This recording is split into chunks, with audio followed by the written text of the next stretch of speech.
안녕하세요. 건강의 달인 건달입니다. 다이어트는 아마도 모든 사람들의 관심사가 아닌가 생각이 되는데요.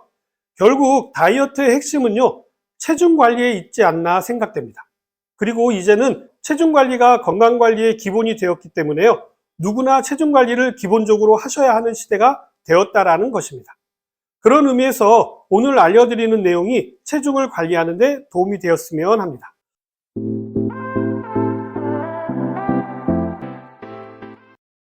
체중 관리에 있어서 가장 중요한 부분은요, 무리한 다이어트를 하지 말라입니다. 특히 유행하는 다이어트는요, 절대로 따라하지 마시라는 것이죠.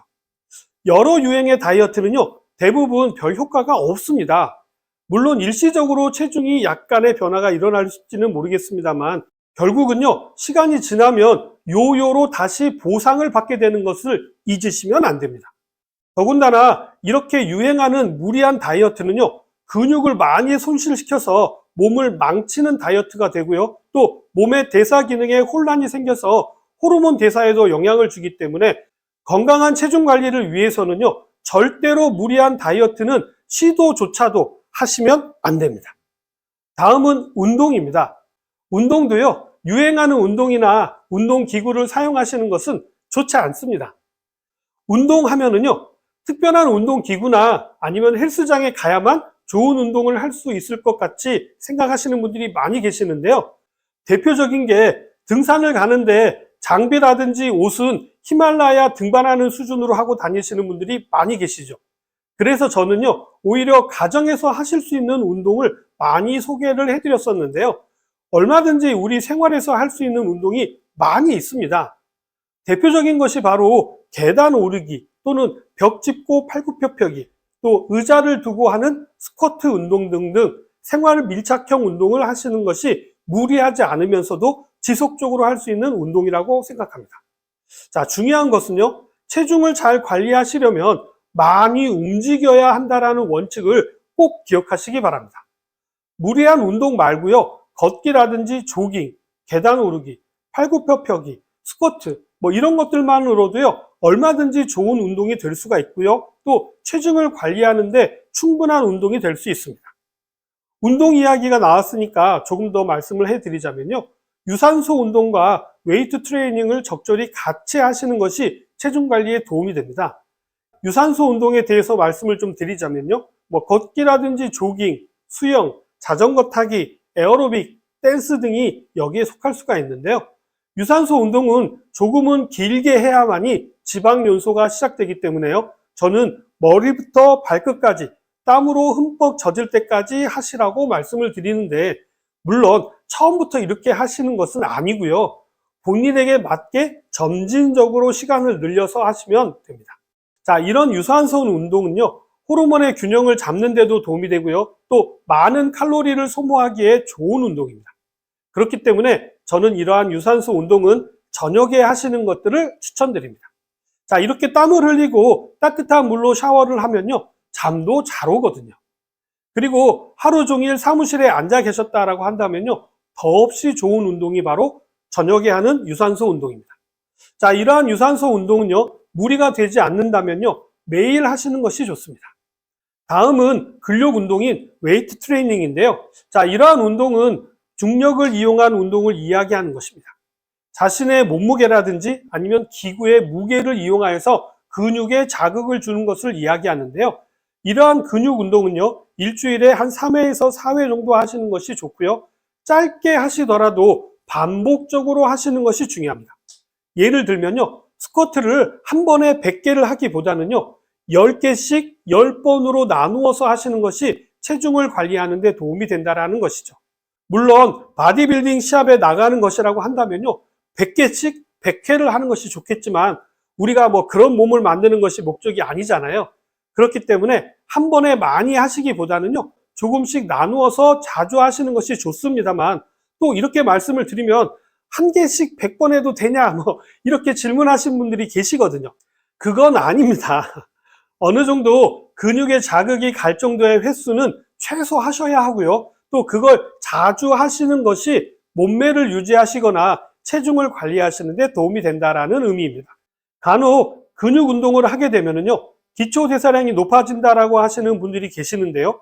정확히는요, 운동을 하게 되면요, 기초대사량이 올라가는 것처럼 보이지만요, 그렇지 않습니다. 시간이 지나면요, 근육량은 그대로이지만 기초대사량은 다시 처음으로 되돌아가게 됩니다. 왜냐하면 기초대사량은 변하지 않기 때문입니다.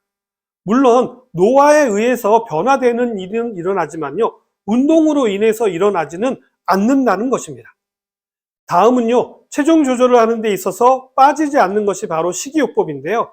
이 식이요법에 있어서 가장 중요한 것은 본인에게 맞게 하시는 것이 가장 중요합니다. 그리고 특별히 체질을 감안해서 하시는 것이 좋은데요. 이 내용은 너무 다양하고 많은 내용이다 보니까 다음에 제가 따로 다루어 드리도록 하고요. 오늘은 아주 간략한 부분에 대한 이야기를 해드리도록 하겠습니다.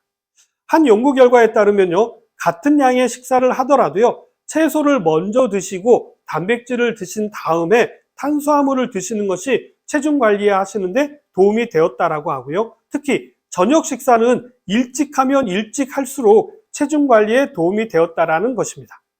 공복 시간을 길게 가지면 가질수록요, 체중 관리에 도움이 되었다라는 것이죠.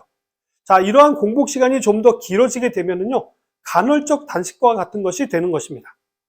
다음은 체중 관리의 아주 중요한 부분인데요. 그것은 바로 수분입니다. 물을 많이 마시는 것이 좋다라고 많이들 알고 계시는데요. 그 중에서도 하루에 2리터 이상 마시는 것이 좋다라고 알고 계시지만 그렇지 않습니다. 이건 왜 물을 마셔야 하는지에 대한 이해가 없이 단순히 수치적인 부분으로만 이야기하는 것인데요. 물이 우리 몸에서 하는 가장 중요한 역할은요, 용매로서 운반작용을 하는 것입니다. 신진대사의 가장 기본이 되는 것이 바로 물이기 때문입니다. 그렇기 때문에 적절한 수분 공급이 되지 않으면요, 대사에 문제가 발생하게 되어서 산소와 영양분이 잘 전달되지 않는 것은 물론이고요, 대사에 의한 노폐물도 우리 몸 밖으로 배출되지 않아서 많은 문제를 일으키게 되기 때문입니다. 그렇기 때문에 섭취해야 할 수분의 양은요, 사람마다 대사가 다르기 때문에 꼭 2리터를 드시지 않아도 됩니다. 물론 그 이상 드셔야 하는 경우도 있을 수는 있겠죠.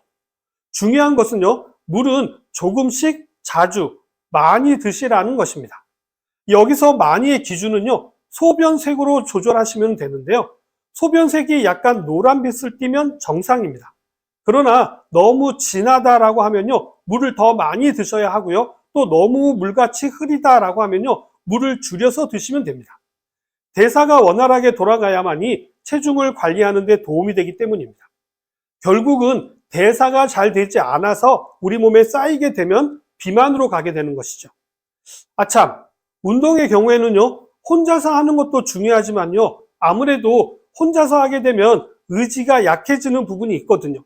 운동은요, 꾸준히 하는 것이 중요하지 운동을 막 하다가 안 하면 아니함만 못하게 됩니다. 그렇기 때문에요, 운동의 경우에는요, 여러 명이 함께 하시는 것이 도움이 됩니다. 요즘에는요, 온라인을 통해서 여러 가지 운동 동호회 같은 것이 많이 있더라고요. 동네라든지 같은 지역에 계시는 분들과 함께 운동을 하시게 되면요, 빠지지 않고 운동을 할 수가 있게 되고요, 또 같이 운동을 하면서 재미도 느낄 수 있어서 저는 적극적으로 추천드립니다. 그렇다고 해서요, 생활 속에서 루틴하게 할 수 있는 운동도 게을리 하시면 안 됩니다. 오늘은 건강의 기본이 되는 체중 관리에 대한 이야기를 해드렸는데 어떻게 좀 도움이 되셨나요? 저는 다음에 더 좋은 내용을 가지고요, 다시 찾아뵙도록 하겠습니다. 감사합니다.